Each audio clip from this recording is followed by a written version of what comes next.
checkbox. So, okay, so we'll get started. So as some of you, or maybe most of you know, 3981 was recently overhauled. So we've added a few new requirements and benefits and lots of fun stuff into this PON, which we'll review today. So 3981, energy efficiency and clean technology training. So for background, some of you, or hopefully all of you, have recently seen that we actually changed. We have a new mission statement at NYSERDA, which is to advance clean energy innovation and investments to combat climate change, improving the health, resiliency, and prosperity of new workers, and delivering benefits equitably to all. So we wanted to get started and just start off with our mission statement at NYSERDA. Our workforce development programs, our workforce development and training programs, we have about 108 million plus dedicated to a number of different training activities to support workers, new workers, and also existing workers in the energy efficiency and clean technology industry.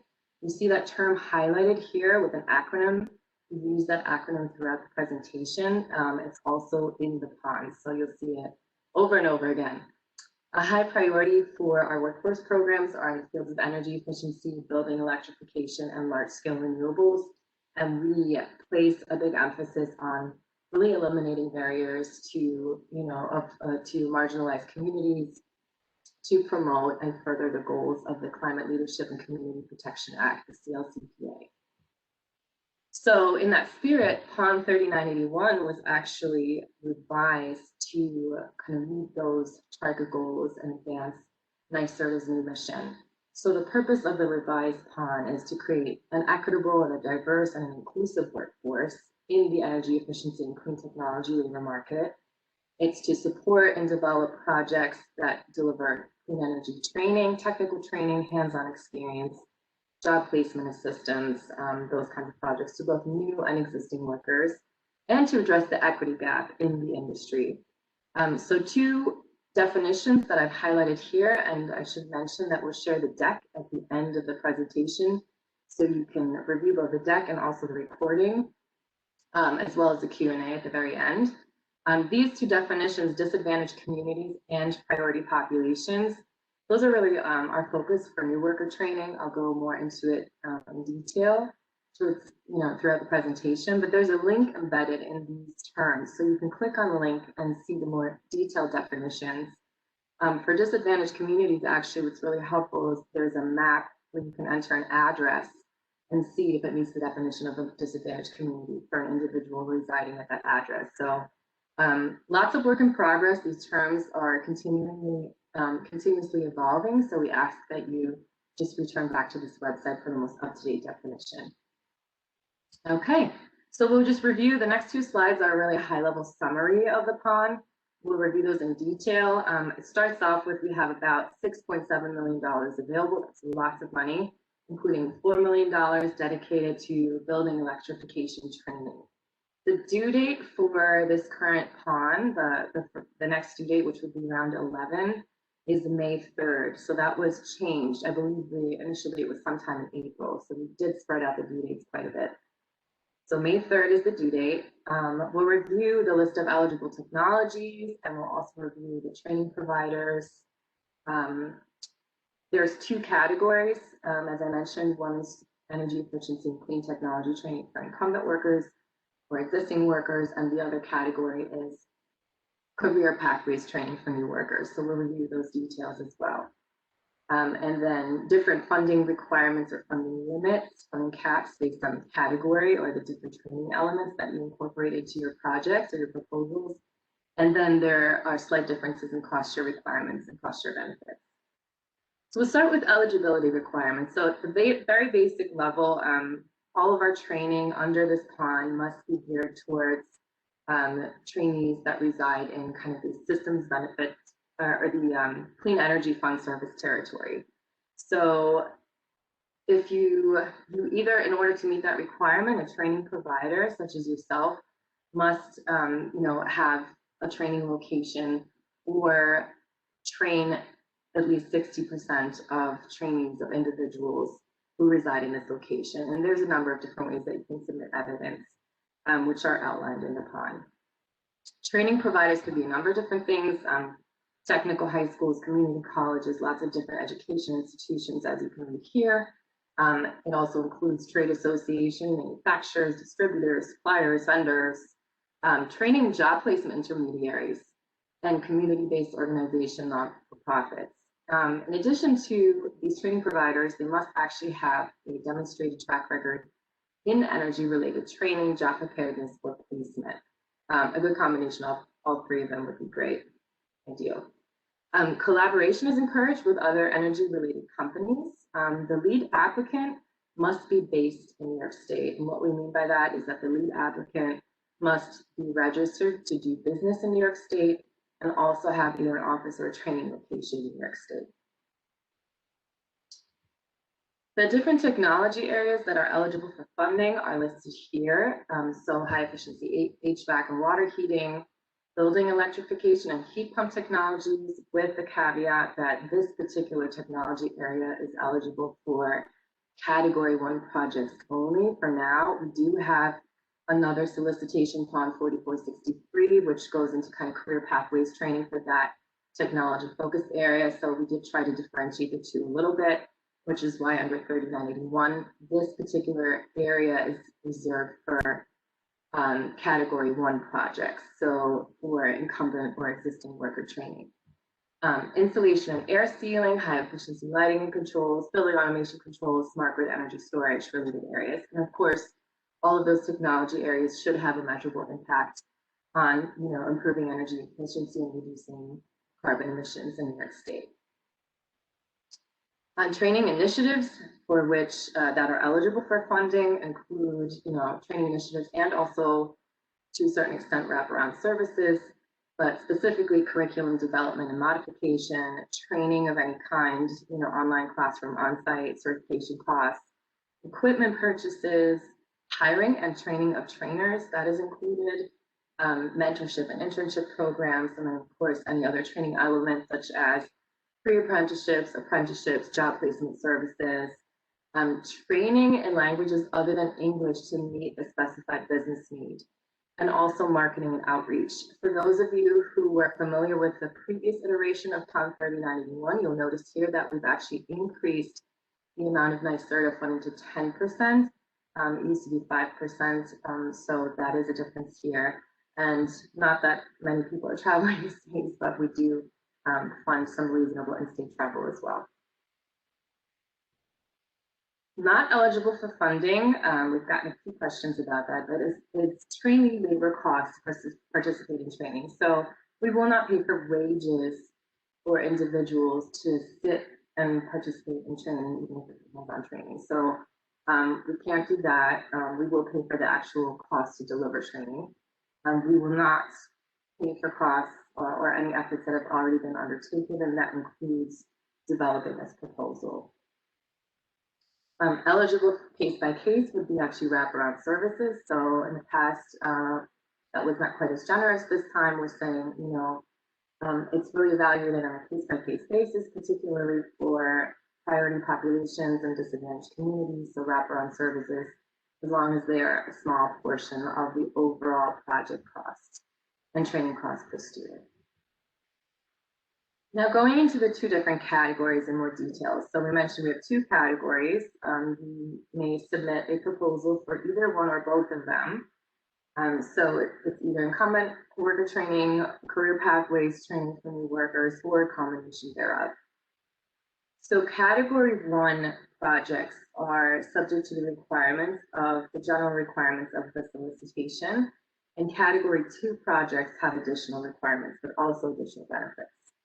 So they're listed here, but essentially Category 2 projects, for it to be a proper career pathways project, they need to combine rigorous and high quality clean energy education together with workforce preparation activities and training. At least half of the individuals trained under Category 2 have to be from disadvantaged communities or priority populations. For the definition, you can read more about that on our website. The proposal must include partnerships with businesses to provide hands-on training and other types of work experience. For example, internships, on-the-job training, pre-apprenticeships, apprenticeships, and so on. There must be clear job placement goals for all of the trainees. And there must be a 12-month outcome monitoring period for program graduates. And what we mean by outcome monitoring is essentially, tracking any changes in wages and employment and credentials and additional training over a 12-month period after the training project has been completed. And then the very last one, at least 80% of trainees must be placed into a paid internship, apprenticeship, or job. And this is within 6 months of training completion. So essentially, within the first 6 months of the 12-month outcome monitoring period, we need to see that 80% of trainees have been placed. And I want to just reiterate or clarify here that we need trainees and not program graduates. There is a difference here. In the past, we've seen proposals that call for 100 trainees and then X number kind of don't finish the training. And then the placement percentage is based on program graduates. That's not what we're saying here. We're saying it's based on the number of total trainees starting from the beginning of your project. Now going into program budget and cost share requirements, we mentioned we have about $6.7 million in funding available, including $4 million dedicated for training for building electrification. Funding is based on the type of proposal you're submitting. So for category 1, incumbent worker training, we will accept proposals requesting anywhere between $50,000 up to $350,000. For category 2, career pathways training for new workers, we will accept proposals up to $450,000. And if you decide to include training elements for both new and incumbent workers, then we will honor that $450,000 max, that funding cap, provided that at least half of all trainees for the entire project are individuals from disadvantaged communities and priority populations. And then the cost share requirement would be 30% for category 1, so incumbent worker training. That was the case for under the previous solicitation. And then also for category 2, So category 1, category 2, and categories 1 and 2 combined. And then the cost share would be reduced to 10% for category 2 projects, so new worker training, provided that it exclusively serves individuals from disadvantaged communities and priority populations. So that is a nice benefit there. The project duration is anywhere from 18 to 24 months. That is consistent with the duration of what it was before. And then let's look at eligible cost share. So we mentioned the 30 or 10% cost share requirement.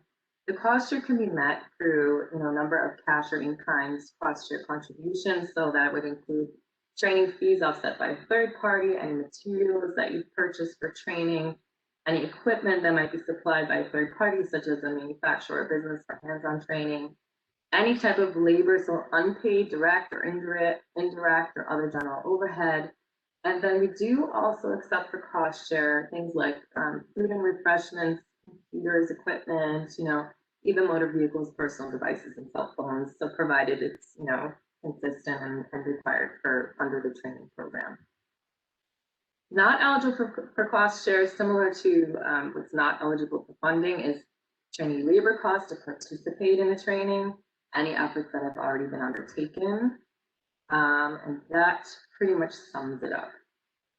With regards to reporting, tracking, and invoicing requirements, more details in the solicitation and the actual PON. But in short, we require quarterly reports. There's a metrics table that we provide based on a NYSERDA format. And it also includes a narrative with regular progress updates, and also quarterly invoices. And this is to make sure that we, continue, or that we encourage regular invoicing throughout the duration of the project. And at the end of the project, there will be a final report covering the subsequent 12-month training period. So I think it's something like within 30 days of project completion. Proposal requirements. So this goes into kind of the different attachments in the actual application. New this year, what you will see is that we have a number of different attachments. So we broke out the application, which was, I think, one document before. We broke it out into several documents, just to make it a little easier to kind of understand which different documents we're looking for. Attachment A is a proposal cover page. Then you've got a response. That's a series of questions. We'll review these in detail. Statement of work, metrics, a schedule, a training schedule, then your budget, and then any additional attachments, letters of support or commitment. So general support or commitment with the specific role of the industry partners. Resumes of key personnel, anybody who's been directly involved in the project. And then optional, depending on the type of proposal that you're submitting, things like course outlines and syllabi and curricula. So at a basic level, attachment A, the proposal cover page is exactly that. It's just a basic cover page, a few pages. It contains, general applicant information, a proposal overview, including, a brief description of the proposal, and then an attachment checklist, just really for you to make sure that you're including everything. And then also for us to make sure that it is included and where it is in the proposal. Attachment B, the proposal response. So in the past, you may have seen kind of a fillable PDF form. We decided to do away with that and instead just give you the questions to respond to, so you can submit essentially an essay, if you will, or your responses to each of these 10 questions. There is a limit on the responses, and it's 10 pages. So some of the proposals we've seen in the past were very, on the shorter side, and some were incredibly long. So we're just asking everyone to keep this section, this attachment B, to 10 pages max. The very first one, the first question speaks to, what are your applicant qualifications, your experience, success to date, your accreditations, any relevant certifications. The second question is really, pertains to a description of the training initiative, a little more detailed than in the cover page. So here we're asking about the types of training, the goals for the training, who's the audience, what type of occupation, skills, and wages are you targeting? The third question looks into, what are the market gaps and the opportunities, what is the business demand out there? That's a great opportunity to, list any labor market data or provide more detailed information as to, business input that you've gathered. And also important here is, as part of that, we do ask for letters of support from, partners and businesses. The fourth question is about industry partnerships, particularly relevant for those career pathways projects. So here we ask for a list of the partners and a very clear role for each of the partners involved in the project. So that could be, interviewing program graduates, hiring, internships, OJT, mentoring, job shadowing, that kind of thing. And we do appreciate a nice mix of different roles. Letters of commitment from industry partners are very important here. We want to make sure that obviously whoever you're partnering with, they are committed to the project and the success of the project. Question number 5, just as a simple question just about the training format. How do you intend to deliver training? Is it online? Is it in person? Is it a hybrid? And then also, what kind of safety precautions are you, do you have kind of planned or included in your proposal, particularly relevant for COVID-19? And then similar to that, training dates and locations, also any contingency plans related to COVID-19 or other unforeseen circumstances. The 7th question, career pathways, that looks at, are you integrating your training into a degree program, into an apprenticeship, non-credit course? Also, do you have any milestones with regards to job placement, or are there other kind of milestones that you're considering here? Very important, again, for category 2 career pathways projects, which have a requirement, an 80% placement requirement. Doesn't have to be a job, it could be an internship or, some sort of apprenticeship. And then the last 3 questions, recruitment and screening, that just asks about, what is your process for recruiting and screening candidates, and also any special considerations for disadvantaged communities or priority populations. Question number 9, important here, this one's really only pertains to category 2 or career pathways projects, and that asks about specifically that 12-month outcome monitoring period for new workers. How do you intend to track these outcomes for new workers over the 12-month period after your training project has been completed? And then finally, the last question here is about the sustainability of your training initiative once NYSERDA funding has been completed. And Important to note here, and in the past, some contractors have included the development of a sustainability plan into their statement of work. We're asking that actually that no longer be allowed. We really want to make sure that you have a sustainability plan in place already and that you're able to really answer this question. And then preferences, really, I mean, all of these questions are obviously very important. We do have a preference for any training initiatives that can leverage existing materials or resources, integration of a career pathway. So I know that kind of not to favor that this is for category 2 projects, right? Obviously, we don't have a preference over category 1 or 2. All of them are equally welcome. But if it is a category 2, we do want to see, some sort of career pathway there. Definitely a comprehensive sustainability plan that needs to be in place. It cannot be developed throughout the course of the project, needs to be there. And then for category 2 projects, any proposals that exclusively serve individuals from disadvantaged communities or priority populations. So attachment C, this is your primary contractual document, right, that identifies different tasks and deliverables, and it is used as a basis for payment. I know we say that in the PON, I just wanted to reiterate here. There's an example, there's a sample statement of work in the sample agreement. So if you open up attachment C, that's all of the standard contractual language for NYSERDA, and it includes a sample agreement. And we actually intentionally kept that as a Word document so you can really copy and paste and use that as a basis for your statement of work. Important here that if you are including elements for category 1 and 2, so incumbent worker training and new worker training, we ask that you distinguish these different training elements in the statement of work. So that we can see clearly, what kind of training is for incumbent workers, which training is for new workers. Here is a list of some sample tasks and deliverables. Again, all of this is in the sample statement of work in attachment C. But the very first one, assuming that you are partnering with other entities, would be the very first task would be, copies of all subcontracts and partnership agreements. That would be the deliverable. And this first task would have to be completed before proceeding with the project. So we do want to make sure that all of your, subcontracts are, signed and submitted prior to starting the training.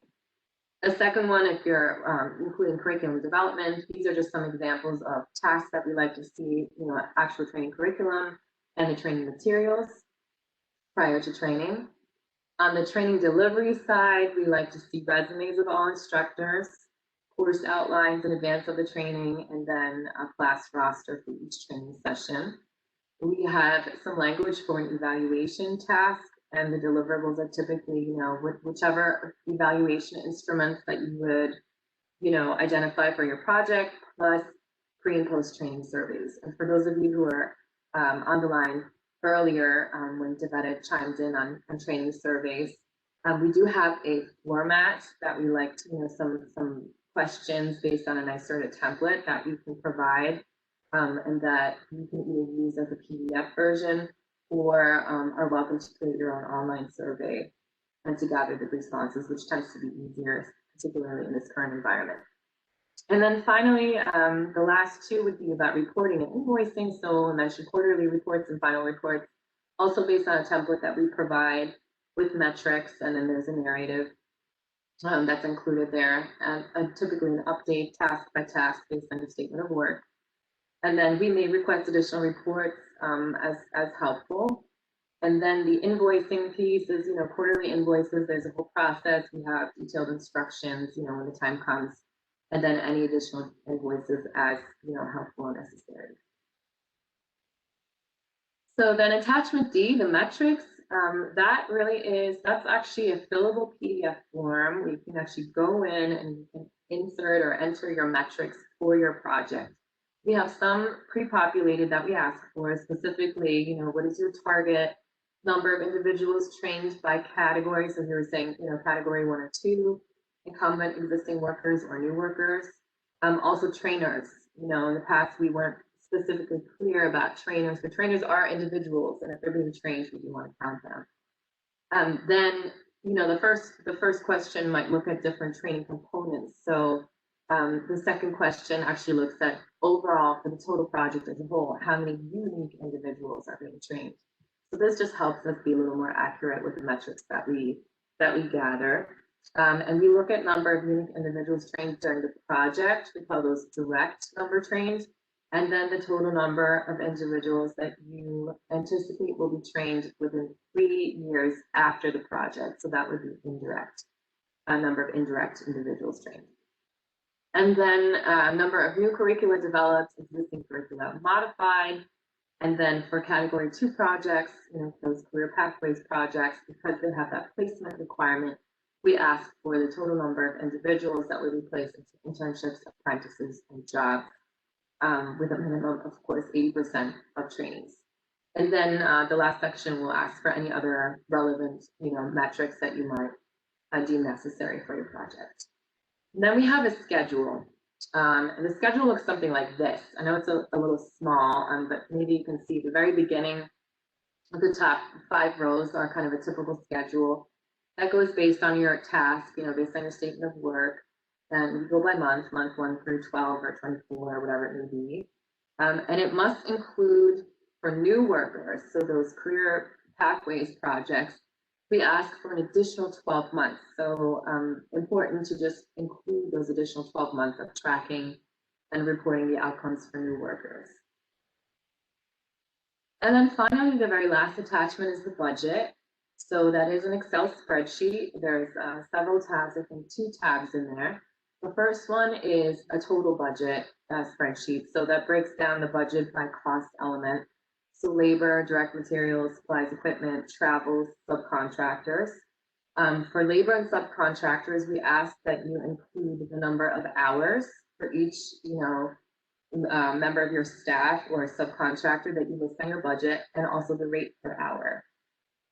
Important here is that if you are subcontracting a big portion of your project out, those subcontractors, if they take up a bulk of the budget, NYSERDA, we need to know what you're paying for. So it would be helpful, in fact, advisable that you submit another budget with just the subcontractor budget, so we can clearly see the itemized budget and look at the costs. And you'll see that the total budget includes, what the total project cost is, what the NYSERDA cost share is, and what the contractor cost share is.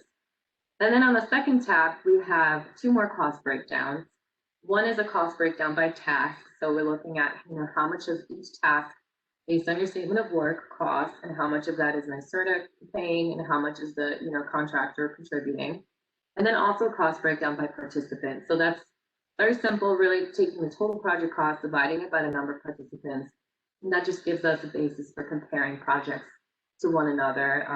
It's not a perfect calculation, but it definitely helps us be able to compare and look at cost efficiency and such. So finally, we're getting close to the end. So this is the proposal evaluation. So once you submit your proposal, what happens? And essentially, there's about 8 weeks. So the deadline is May 3rd.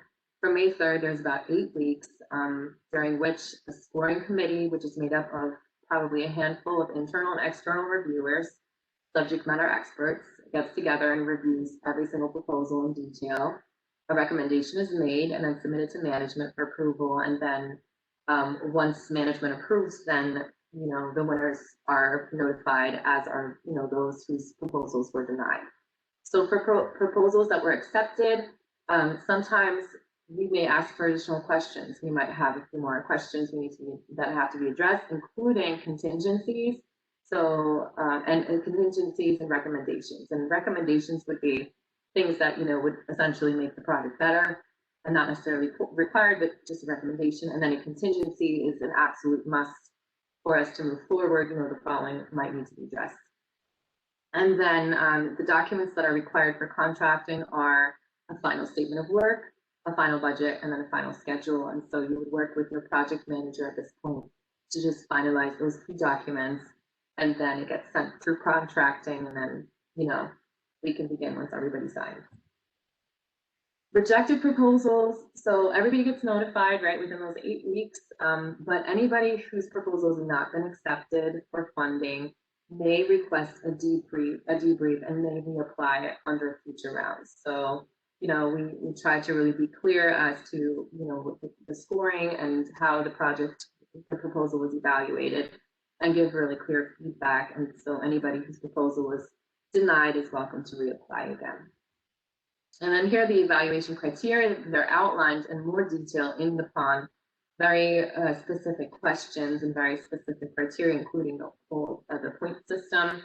But overall, you can see here, we look at applicant qualifications, we look at how comprehensive the training proposal was, and then we look at documentation, market need. That one is really important. We want to know that you've done your homework and that ultimately you have evidence that there is business demand, whether it's, businesses submitting their support letters and stating, testing to the need for the training, or there's data, labor market data out there, making sure that the proposal is relevant. We look at your statement of work, right? How well is it written? The contractual language, so using things like shall, is important. Budget and cost, so documentation, making sure that the budget is responsive, that you've completed all of the relevant sections, that it's cost competitive, and that the cost share, whether it be 30% or 10%, is included. So now that we've officially scared you away, here's some project highlights. We have over 24 projects that we are currently funding, which are very exciting. You can see starting from the left are all of our contractors going into, so as you go closer to the right, you see a number of different subcontractors. And this is not a comprehensive list. I'm sure there's some that are missing here, but you can see I kind of ran out of space here. So I wanted to highlight 3 projects that we're currently funding. One is Stacks and Jewels. So they have a project called New Collar Careers in Building Automation. And they have partnered with the UA Maker Academy in the South Bronx Community Charter High School, as well as the Lower East Side Girls Club, to prepare high school seniors from low-income communities, including designated environmental justice areas, for jobs in the building automation industry. So they are essentially teaching a cohort of students in computer programming, wireless networking, HVAC and lighting controls, and automated building control systems. And as you can see here under activities, the project includes rigorous technical training, career exploration, hands-on learning, and close mentorship by industry professionals. And it also leads to credentials, to industry-recognized credentials, preparing students for careers in the energy efficiency and clean technology industry. So really cool, what we're very excited about is that their initial target number trained was 60. And you can see here, they've overshot their goal by nearly 100%. So they've trained to date, based on data through the end of 2020, 118 New York City youth, including 108 from low-income communities. They have these students have earned a combined 124 building automation certificates. 46 of them have secured paid internships in the industry, and 4 of them are currently full-time jobs in building automation. So we consider this a huge success and are really privileged to be able to fund this project. The second one I'd like to highlight is Green City Force. So Green City Force actually has 2 projects under 3981. This is their second one. It's called the Energy Service Learning Pre-Apprenticeship. And this creates the essential first step for un- or underemployed young adults to enter a clean energy career pathway. So the program trains, and the process of training 50 graduates from Green City Force's AmeriCorps program that are recruited in partnership with NYCHA, the New York City Housing Authority. And they're being trained on electric lighting and post-construction appliances and solar panel maintenance and energy monitoring, preparing them for work on residential energy efficiency retrofits that specifically serve low to moderate income communities. And the graduates will, once they finish the training, they'll leave with a firm foundation in environmental literacy, professional certifications, and lots of meaningful hands-on experience. So the goal, so they have, as I mentioned, they have 2 projects here. This one, the second one, is actually the goal is to develop a comprehensive model from this pre-apprenticeship phase to the Energy Bootcamp, their second project, which is the pre-apprenticeship phase, to employment or actual union apprenticeship in the sustainable building sector.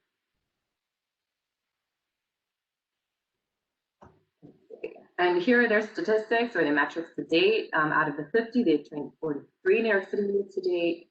So those are ages 16 to 24. They've developed 10 new curricula, and these students have earned a combination of 26 U.S. Green Building Council certifications. So very exciting project.